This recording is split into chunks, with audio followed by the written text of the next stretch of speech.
had many tears and sorrows, many questions for tomorrow. There have been times when I didn't know right from wrong. But in every situation, God gave blessed consolation, that my trials come to only make me strong. Through it all, through it all, I've learned to trust in Jesus. I've learned to trust in God. Through it all, through it all, I've learned to depend upon His word. Well, I've been a lot of places, and I've seen a lot of faces. There have been times when I felt so all alone. But in my lonely hours, yes, those precious lonely hours, Jesus let me know through faith I was His own. Through it all, through it all, I've learned to trust in Jesus.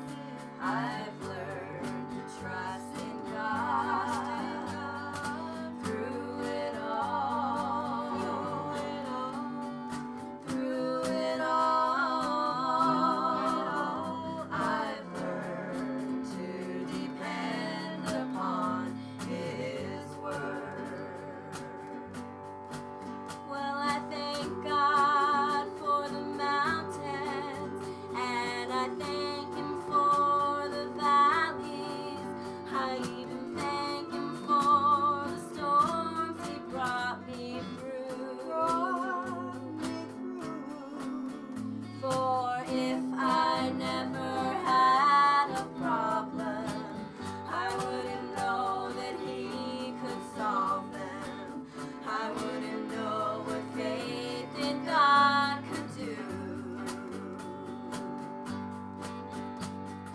Through it all, through it all, I've learned to trust in Jesus. I've learned to trust in God. Through it all, through it all, I've learned to depend upon His word. I've learned to depend upon His word. This world is not my home. Let's see. This world is not my home. I'm just a passing through. My treasures are laid up somewhere beyond the blue. The angels beckon me from heaven's open door, and I can't feel at home in this world anymore. Oh Lord, you know I have no friend like you. If heaven is not my home, then Lord, what will I do? The angels beckon me from heaven's open door, and I can't feel at home in this world anymore. They're all expecting me, and that's what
guys are sounding good. Go ahead and make your way to your seats. I want to say hello to everybody that's in here in the chapel and everybody that's out there online.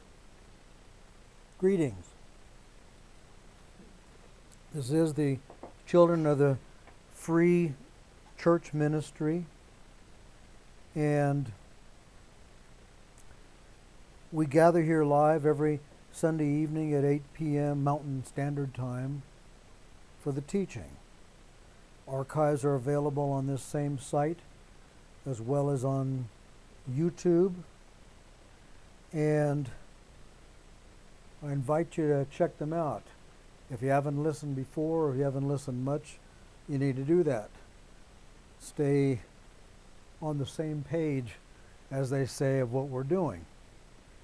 Get your messages into me. There's several methods by which you can do that. It's important for me to know how the teaching is being received. We're going to start out tonight with some current events. And by that, I mean exactly that. 1 or 2 weeks ago, I think, I said in the message, in the teaching of what's going on, that we are on, when I say we, I mean we, the world, are on a downward spiral. That there's no way to stop. And I mentioned then, and I'm reminding you again now, it's all part of God's plan. That alarmed many. And well, it should. Things look pretty bad. And on that vein, I'd like to say that the powers that be, they, in quotes, got it down. They got it covered. And they're going for it. Remember I was talking about that? And I said that we aren't fighting for our lives. Remember that? I also said that underneath it and behind it all is Satan trying to destroy everything, to circumvent God's plan. I know you remember that. Also said during that teaching that God is saying something else in His Word. And I used, for examples, I think I used 3 examples. One of them was Isaiah 18 out of Scripture. Don't go there, I'm just referencing it. That marvelous part in Scripture where it says, translating, look to the land that's covered with outstretched eagle's wings. It goes on to say that's going to be God's gift to Mount Zion in the end times at Armageddon. We reference Jeremiah 51. And in that scripture it says that the house of Israel and the house of Judah, and if you've been here for the teaching, you know who I'm talking about, are going to be God's battle axe. They're going to be God's weapons of war at the end.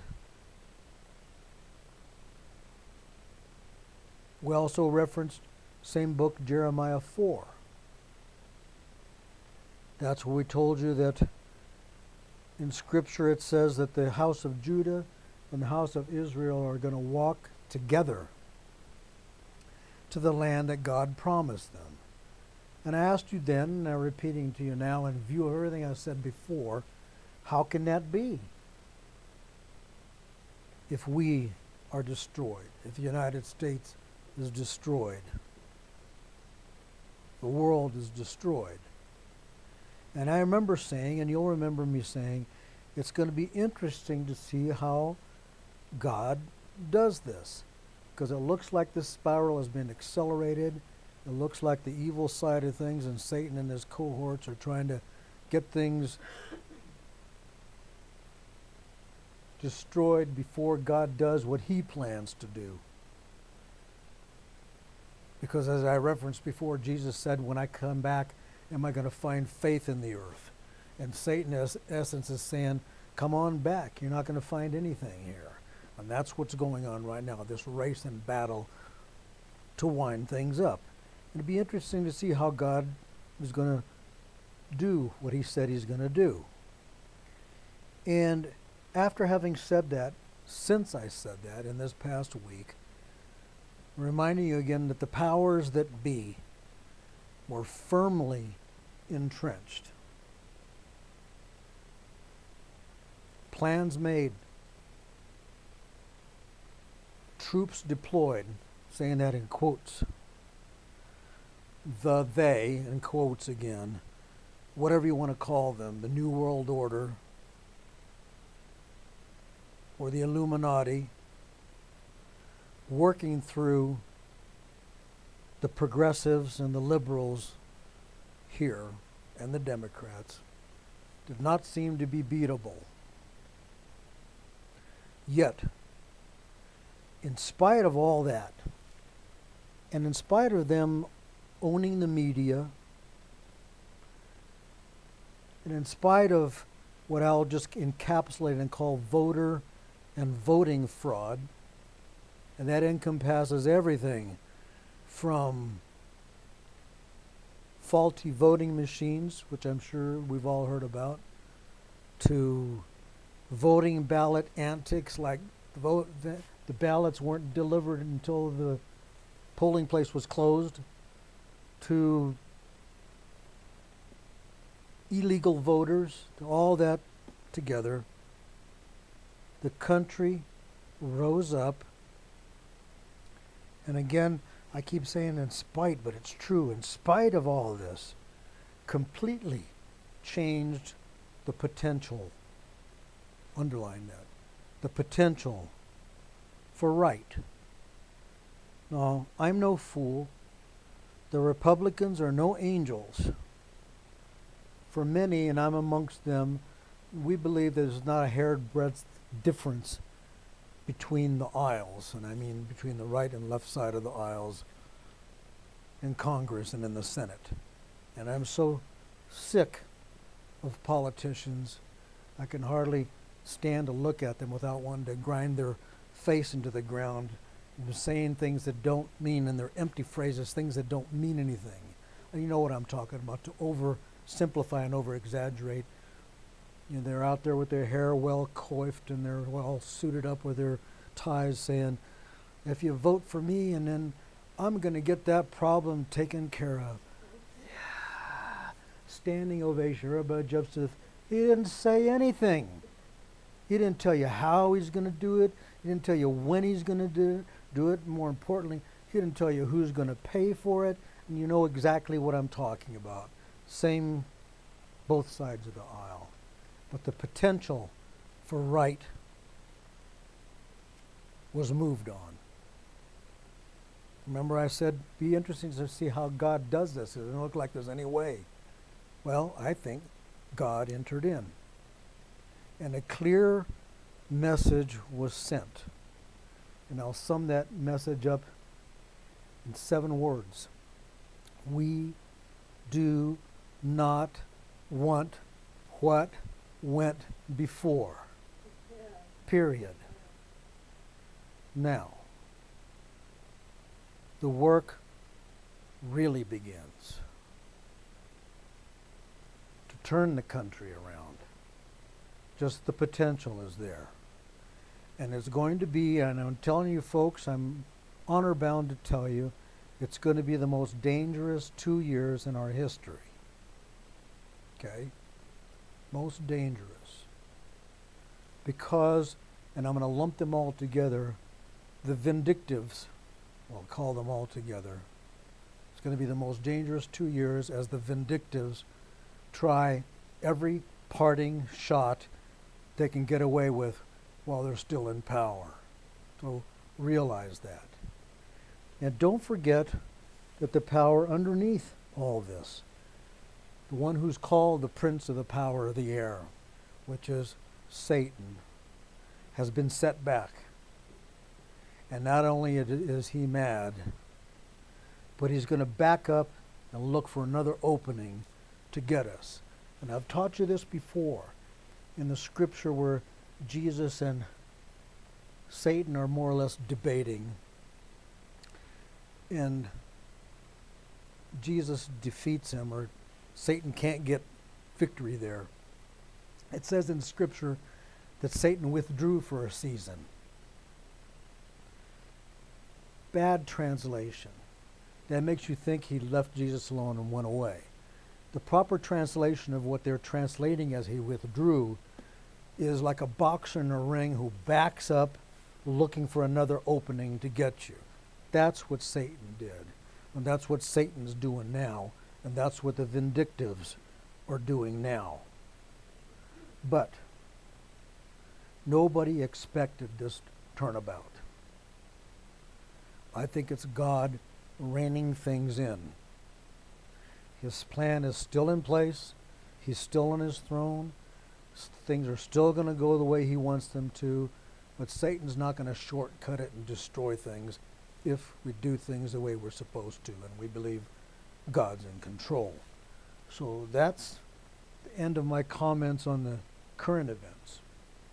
And we're going to return now to some more teaching on the lost tribes.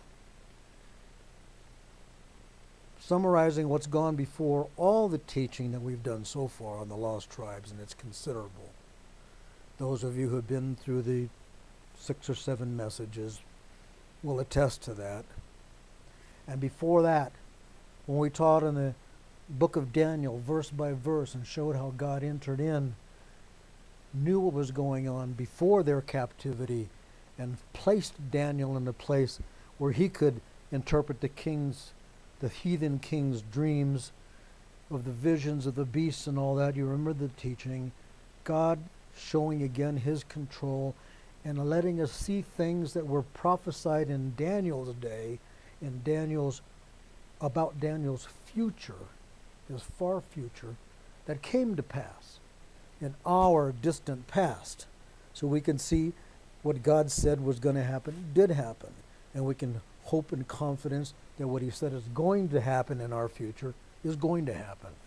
All this leading together, lost tribes, book of Daniel, taught in Revelation about the beasts, the oppressive beasts, or the beastly kingdoms that oppress God's people all the way back from the beginning and to the end. And most of them are gone by us already. A couple more still to come. When we were teaching back on the Great Pyramid in Egypt, God's witness in stone, and seeing the prophecies that are there, they're unchangeable, they're cast in stone, all leading toward the same thing. We taught about his message in the stars above us in heaven that were cast up there 16 billion years ago or more, whether you believe in the Great Bang or a series of bangs or a she-bang or whatever kind of bang. It's up there. And from Earth, you look up and you see these constellations that make images. They're telling God's plan for the ages, all the way from Virgo to Leo, from Virgo the Virgin to Leo the Lion of the tribe of Judah, all up there. And all this teaching so far has been designed toward one end, to build confidence in God's promises, to give us trust, because with all that comes at us and all that will be coming at us, the only way to make it is faith and trust in God. Regarding the lost tribes, we know, we taught here and we taught you well, they were never lost to God. We're talking about lost tribes. Everybody thinks, and I even have the impulse to think, you're talking about a tribe or two lost from the tribes of Israel. That's not what's being said. They're saying the lost tribes of Israel, all the tribes of Israel as a group lost. They were never lost to God. They were lost to history. And he promised and prophesied way back in the Old Testament that they would not be his people anymore. And that means they would not be recognized or not known as his people. And we taught you how and why he did that.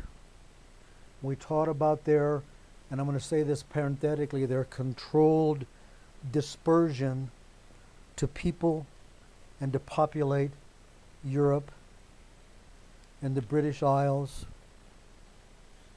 and the Americas. Now, while these so-called lost tribes were so-called lost, these people and their descendants, and yes, that comes all the way down to us,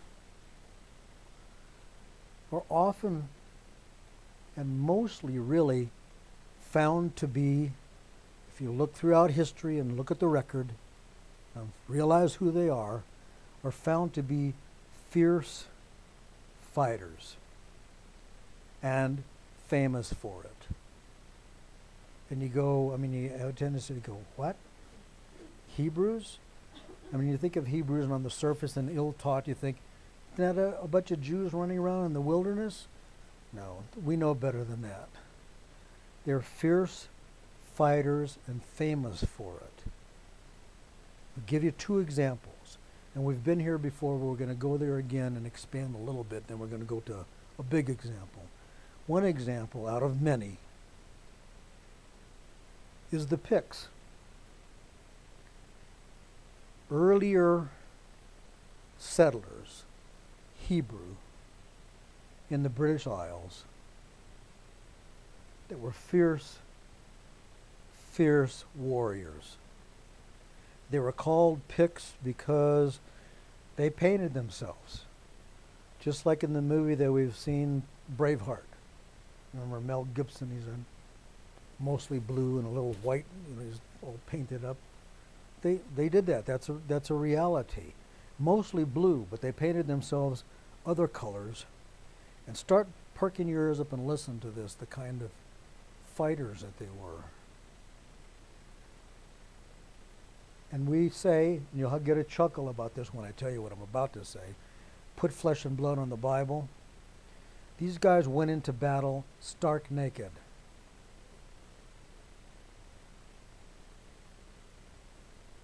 Of course, except for their weapons. Their bodies painted.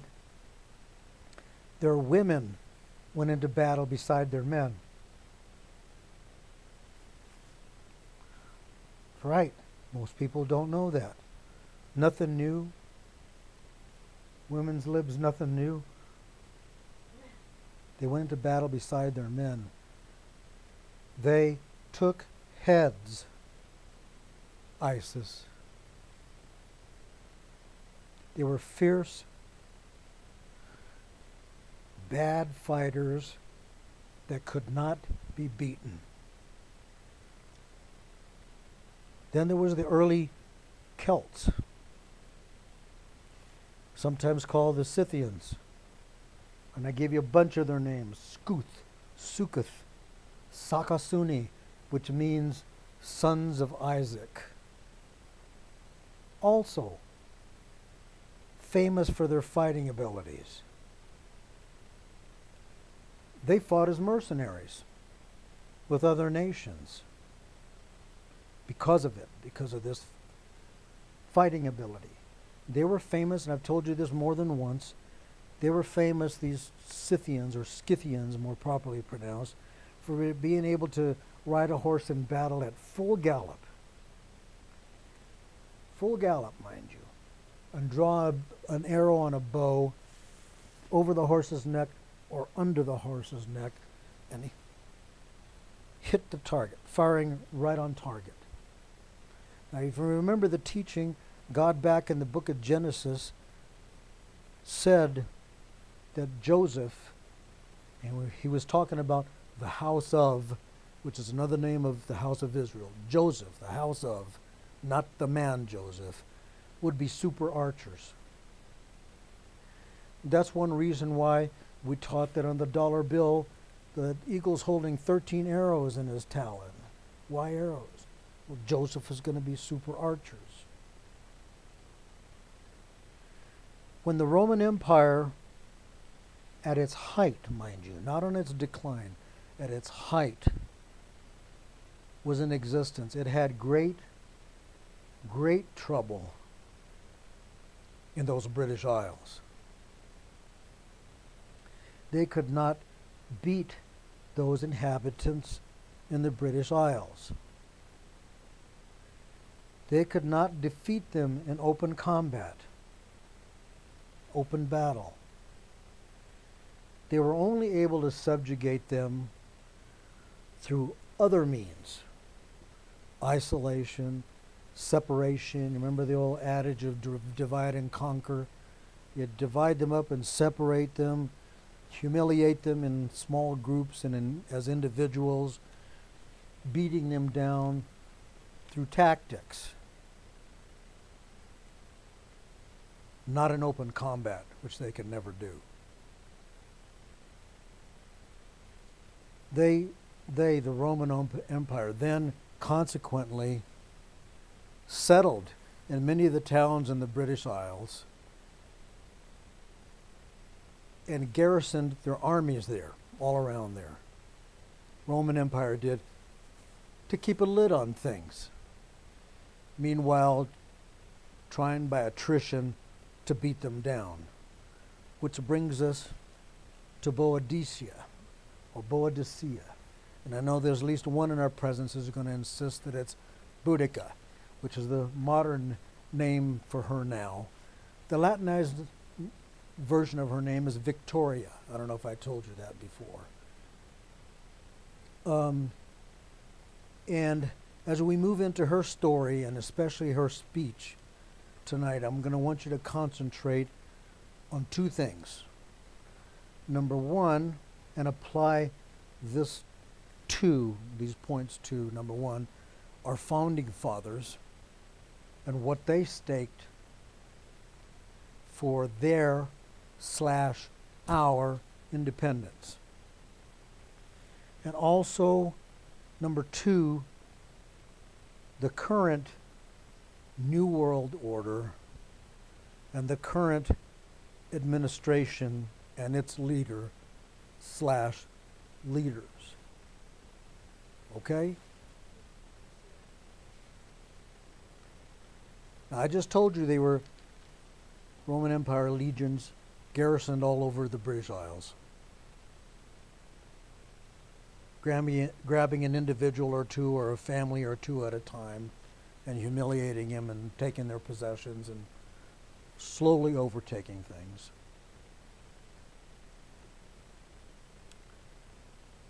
I'm going to call her Boadicea because I'm old school. Boadicea was a queen. Eventually, at some point, she and her family were separated and captured. She was bound, tied hand and foot.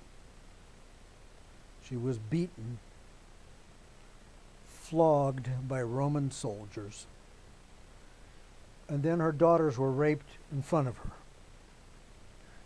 All their methods of trying to break her and to break down the inhabitants. This is the result of it. Boadicea in 60 AD, in case you don't know the time level that we're talking about here. As an introduction, I can tell you, went surrounded by an army, her army, of 120,000. Now, it's hard to appreciate those numbers, but if you look back at things like, I don't know if any of you are old enough will remember this, but in the late 60s, early 70s, Beach Boys concert, 100,000 people there. This is more than that. You know, this is probably more than Super Bowl attendances. 120,000. Later, this army was to grow to over 2.25 million, 230,000, drawn by her appeal. Then in the introduction here, it's going to describe her. And then we'll get to a speech that she made, interjecting certain things. I'll try and slow down so you can savor it. It says, Boadicea ascended the general's tribunal, her stature exceeded the ordinary height of women.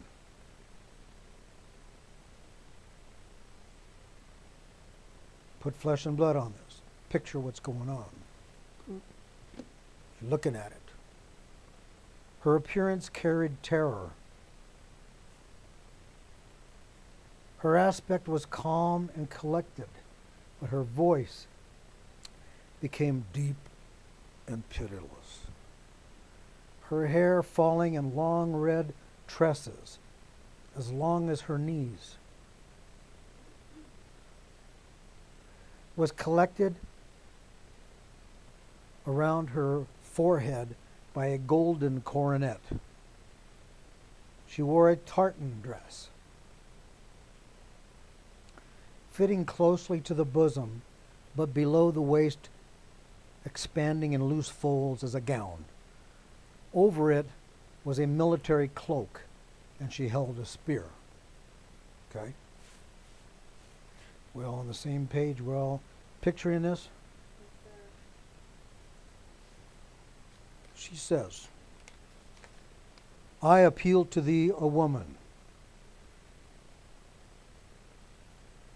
I rule not like Nitocris over beasts of burden, as are the effeminate nations of the East. On the face of it, I would tend to agree. Just on the face of it, the East seems to be more effeminate than the West.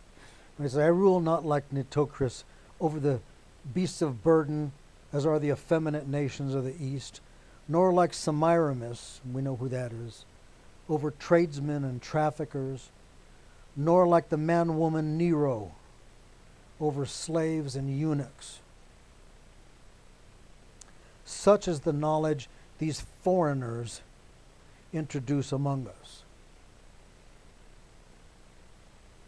There's underlying sarcasm there when I say foreigners coming here.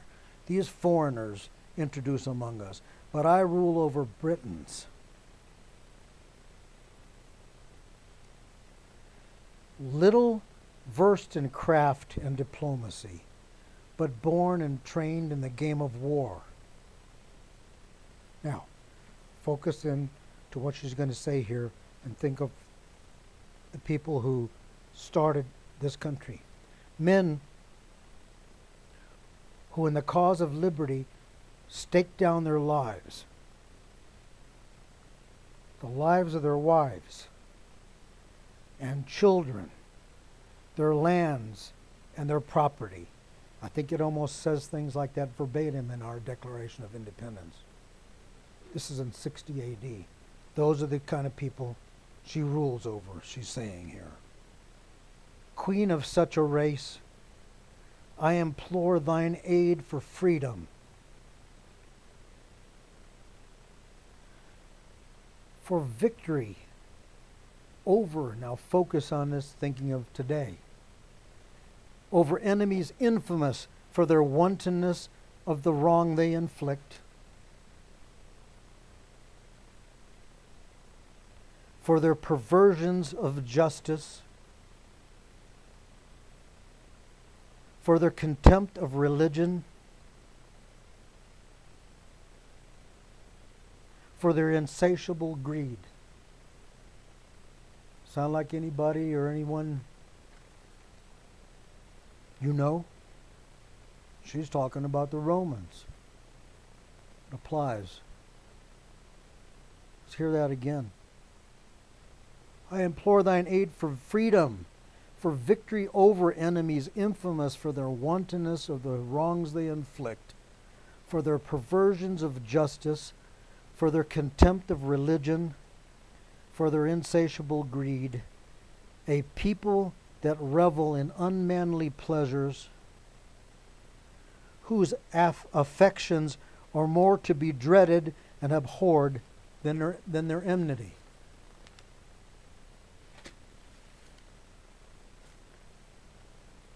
Never let foreigners rule over me. Read between the lines. Never let foreigners rule over me, or these my countrymen. Never let slavery, she says, reign in this island. I say in this land. We Britons are used to women commanders in war. Bet you people didn't know that. We Britons are used to women commanders in war. I am the daughter of mighty men, but I'm not fighting for my royal power now. I'm fighting as an ordinary person who lost her freedom. We know what else happened to her. I'm fighting for my bruised body. God will grant us the revenge we deserve. Think of how many of us are fighting and why. Then you will win this battle or die. That is what I, a woman, plan to do. Let the men live as slaves. I won't. And then it ends with a salutation that says, Be thou forever goddess of mankind and victory, sovereign and queen of Britain. And then they went on to slaughter town after town of Romans. Well, I may be exaggerating. They slaughtered 3 towns of Romans, one right after another. A great slaughter, and they killed everything. They killed over 80,000 people. One town was burned so badly that in modern day archaeology, doing the digs to confirm this story, they found that the earth had been turned red by the intense heat that had been generated. The Picts we just talked about. The Scythians we talked about. And now this great Queen Boadicea, or Boudica, depending on how you want to pronounce it, Victoria. This is the stock we descend from, and thus we are faith warriors. And that's my message tonight.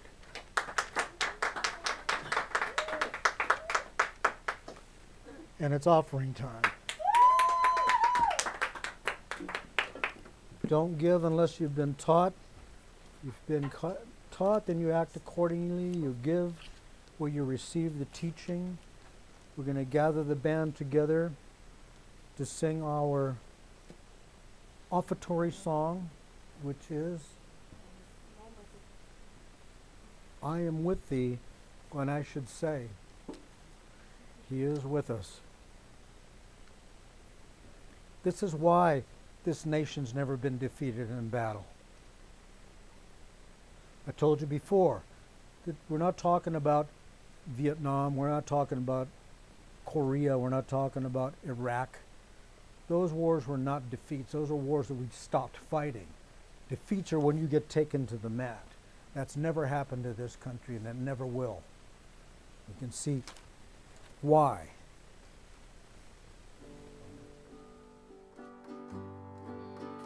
If you're up against lions and you can't climb that mountain, you're in front of the lion, can't see your way through. You gotta lift up your eyes and look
the shadow of death.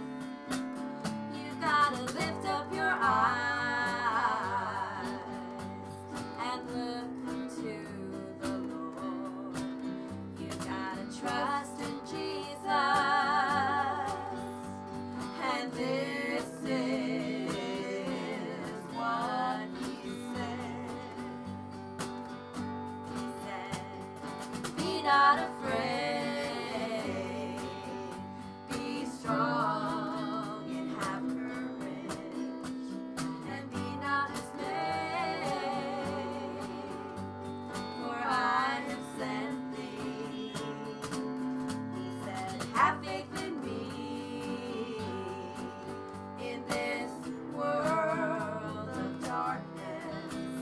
Don't believe what you see, for I am with thee. Don't believe what you see, for I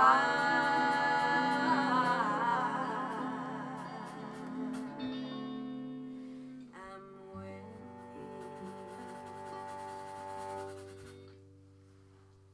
Thank you guys. You guys sound good. Next week, we're going to be teaching as God guides. I think we may be teaching on Ezekiel's Valley of Bones, which is more on the tribe of Judah and the tribe of Israel being united in the end times to help God set things straight. We may also be teaching on Aholah and Aholibah, another X-rated story that you folks may not know. But we'll see how God leads us. We're not quite through with the Lost Tribe or Stone of Destiny teaching. We'll get to those, a little bit more on those. And then my plan is, and I'll tell you way ahead of time, when we're finished teaching, we're going to conclude it with singing How Great Thou Art, because it should be plainly obvious by then when we're done with all this. So stay in faith. That's the only way to make it. Keep on walking in faith. Get your messages into me, please. I need to see how the teaching is being received. In spite of how bad everything looks, buck up. You know what God said. We either believe what he said or we don't. Either what he said is true or it's not. And we believe it is. And that doesn't mean you can't get a few beads of sweat on your brow, but be ready to wipe them off when we get moved out of the way. When he finally, as I say in slang, comes down out of his tree and set things straight down here. So keep on walking in faith. We're going to close. Well, I searched and I searched for a road that led to glory. I wondered if I'd ever find my way. I was so dismayed, for the road it seemed so lonely. But then I heard a voice within me say, you've got to keep on walking.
walking